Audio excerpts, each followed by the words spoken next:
Morning champion நம்ம கூட ஒரு மோட்டார் வெஹிக்கிள் இன்ஸ்பெக்டர் ஆஸ்பிரண்ட் இருக்காரு குமரேசன். ஸோ இப்போ நம்ம எப்பவுமே வந்து கம்பேரிசன் அப்படின்றது ரொம்ப முக்கியம். ஒரு காம்படிட்டிவ் எக்ஸாம் கம்பேரிசன் அப்படின்னு முக்கியம். இங்கே என்ன கம்பேர் பண்ண போகிறோம்னா ரெண்டு ஷாஃப்ட் எடுத்துக்கிறோம். ஒன்று சாலிட் ஷாஃப்ட், இன்னொன்று ஹாலோ ஷாஃப்ட். ரெண்டுமே எடுத்துக்கிறோம். ரெண்டையும் எடுத்து கம்பேர் பண்ண போகிறோம். ஸோ கம்பேர் பண்ணும்போது சில வரையறை வச்சு தான் கம்பேர் பண்ணணும். சும்மாவே வந்து ரெண்டு பேர் இருக்காங்க, ரெண்டு பேருக்கும் என்ன கம்பேரிசன் அப்படிலாம் கேட்கக்கூடாது. கம்பேர் பண்ணுறதுக்கு ஒரு சம் வேரியபிள்ஸ் எடுத்துக்கணும். ஸோ ஃபர்ஸ்ட் கான்செப்ட் வந்து எப்படி கம்பேர் பண்ணுறாங்கன்னா கண்டிஷன் கொடுத்துட்றாங்க. என்ன கண்டிஷன் கொடுத்துருக்காங்க? Same material, length and torque. Same material, same length, same torque. அதான் வந்து இது பண்றாங்க. Same material, same length, same torque. மூணு விஷயத்தை சேமா வைக்கிறாங்க. வச்சதுக்கு அப்புறம் வெயிட்டை கம்பேர் பண்றாங்க. வெயிட் வந்து யார் அதிகமா இருக்காங்க அப்படின்றத கம்பேர் பண்றாங்க. ஸோ வெயிட் வந்து யார் அதிகமா இருக்கா?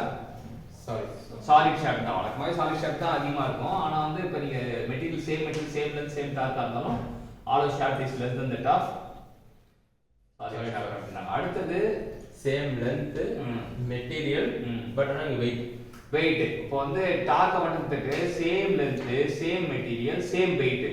அப்ப யாரோட ஸ்ட்ரென்த் அதிகமா இருக்கும் அப்படின்னு கேக்குறாங்க. யாரோட ஸ்ட்ரென்த் அதிகமா இருக்குன்னா ஆலோ ஷாஃப்ட் தான் அதிகமா இருக்கும்ன்றாங்க. இப்போ வெயிட் சேம் வெயிட்னு வந்து வரையறைக்குள்ள கொண்டு வரும்போது யார் ஜெயிச்சதா? Solid shaft. ஆலோ ஷாஃப்ட் ஜெயிக்கிறாரு. வழக்கமா சாலிட் ஷாஃப்ட் தான் ஜெயிப்பான். ஏன்னா வந்து கெட்டியா இருக்கனால அவன் ஜெயிப்பான். ஸோ வந்து இங்க வெயிட் கம்பேர் பண்ணும்போது சாலிட் ஷாஃப்ட் வருது.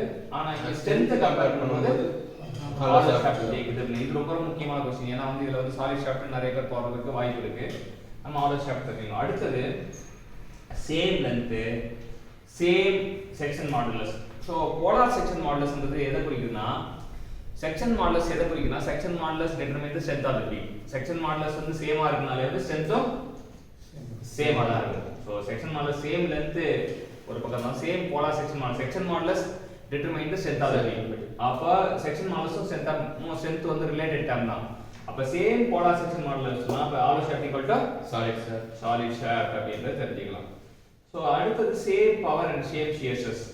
Same power same shear stress இருக்கும்போது when speed is increased by 2 times diameter என்ன ஆகும்ன்றாங்க. speed is increased by 2 times diameter என்ன ஆகும்ன்றாங்க. ஸோ பவருக்கு ஃபார்முலா இருக்கு. பவருக்கு வந்து power equal to t into omega. இந்த t வந்து proportional to dq. t proportional to dq. அப்ப பவருக்கு வந்து பவர் proportional to இந்த ஒமேகா proportional to n. ஸோ நம்ம power proportional to dq n எடுத்துக்கலாம். dq n எடுத்துக்கலாம். ஸோ இதுதான் நம்ம தெரிஞ்சுக்கணும். இப்போ n is increase by 2 times. அப்போ எப்படி இது கால்குலேட் பண்ணா நமக்கு ஃபர்ஸ்ட் d³ இருக்கு, அப்புறம் n இருக்கு. So n is increase by இப்போ இது d'³ தான் கண்டுபிடிக்க போறோம். d'³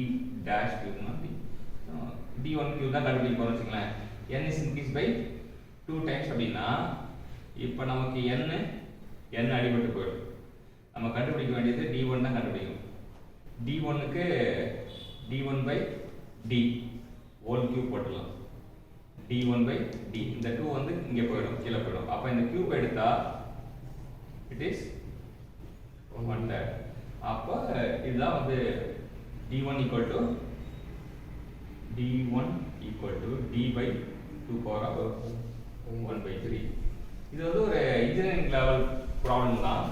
ஆனா வந்து நம்ம என்ன ஞாபகம்னா பவர்னா இந்த ஃபார்முலா ஞாபகம். Power is proportional to dq n in strength of material மட்டும் தான் இது. இது வந்து ஃப்ளூயிட் மெக்கானிக்ஸ் வேற மாதிரி மாறும்.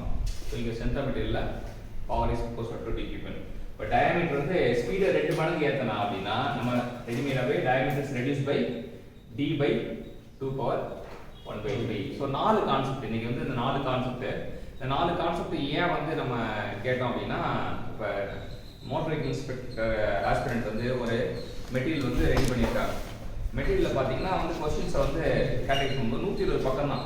இந்த 120 பக்கத்தில் வந்து அவங்க கேட்டது வந்து இந்த கேள்வி வந்து எக்ஸாமில் கேட்டிருக்காங்க. டிஎன்பிஎஸ்சி 2023ல டிஎன்பிஎஸ்சி 2023ல இது கேட்டதுனால ஸோ இது வந்து எக்ஸாமில் கேட்ட கொஸ்டின்.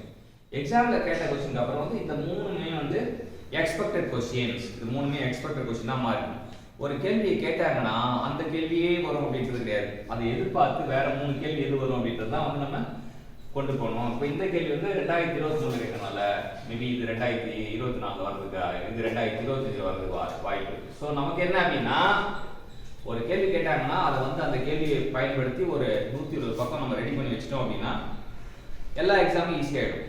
ஆனால் வந்து இது ஆஸ்பிரண்ட் தான் ரெடி பண்ணணும். இது எங்கேயுமே மார்க்கெட்லாம் கிடைக்காது. ஸோ நீங்களே தான் வந்து முழுசாக உட்காந்து ரெடி பண்ணும்போது உங்களுக்கு அந்த பயணம் வந்து நல்லா இருக்கும். ஸோ இன்னைக்கு குமரேசன் இந்த ரெடி பண்ண நோட்ஸ் வந்து நம்ம ஒரு இம்பார்ட்டன்ட் கான்செப்ட் பார்த்தோம். குமரேசனுக்கு நம்ம தேங்க்யூ.